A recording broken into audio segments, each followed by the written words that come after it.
Di sini saya akan menjelaskan teori pertukaran atau exchange theory. Sebelum itu, kita perlu mengetahui seperti apa sih teori pertukaran itu.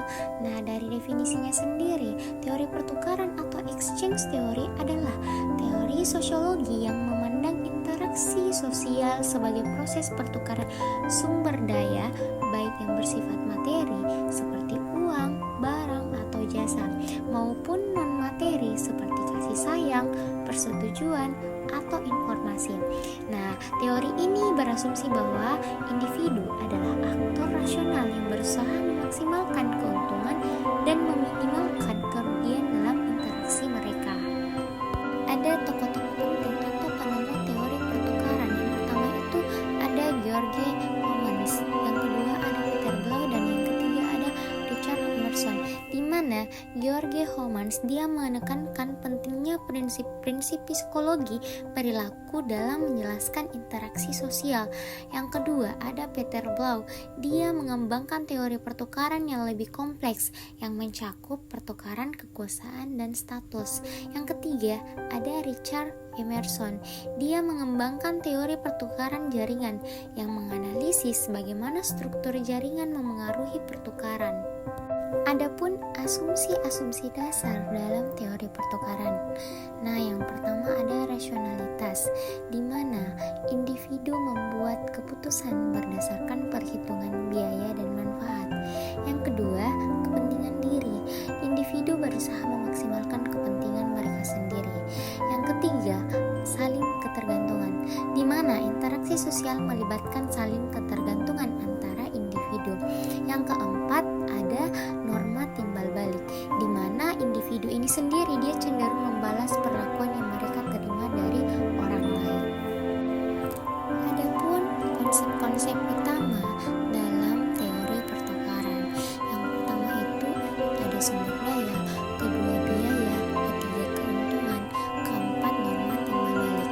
Nah, di mana sumber daya adalah segala sesuatu yang bernilai bagi individu, baik materi maupun non-materi.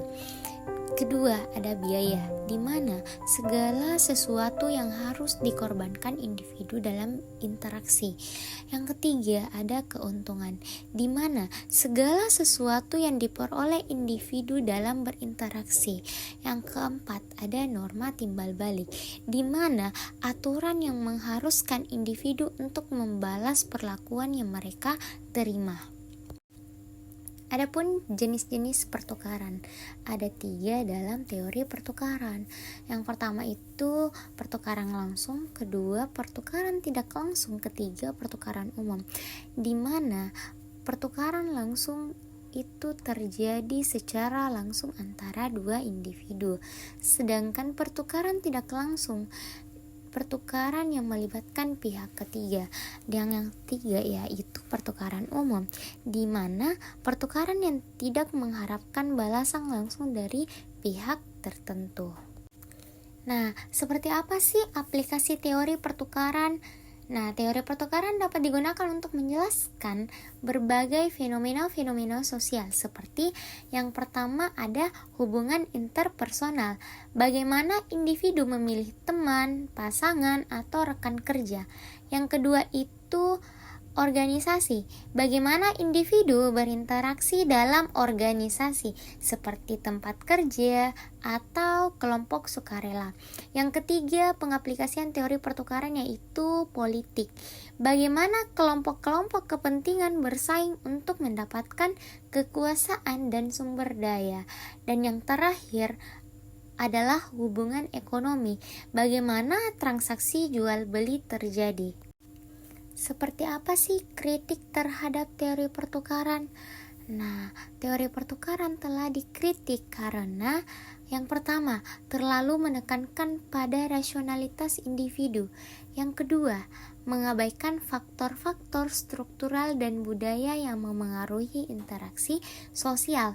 Yang ketiga, sulit untuk mengukur secara objektif biaya dan keuntungan dalam interaksi sosial. Nah, kesimpulan pada teori pertukaran atau exchange theory, kita sudah membahas tadi mengenai asumsi-asumsi dasar, konsep-konsep utama, jenis-jenis pertukaran, aplikasi teori pertukaran dalam berbagai fenomena sosial, kritik terhadap teori pertukaran, dan di mana teori pertukaran ini sendiri memberikan kerangka kerja yang berguna untuk memahami interaksi sosial sebagai proses pertukaran sumber daya, meskipun memiliki beberapa keterbatasan. Nah, teori ini juga tetap menjadi salah satu teori sosiologi yang penting. Baik, itulah tadi penyampaian dari saya mengenai teori pertukaran atau exchange pertukaran.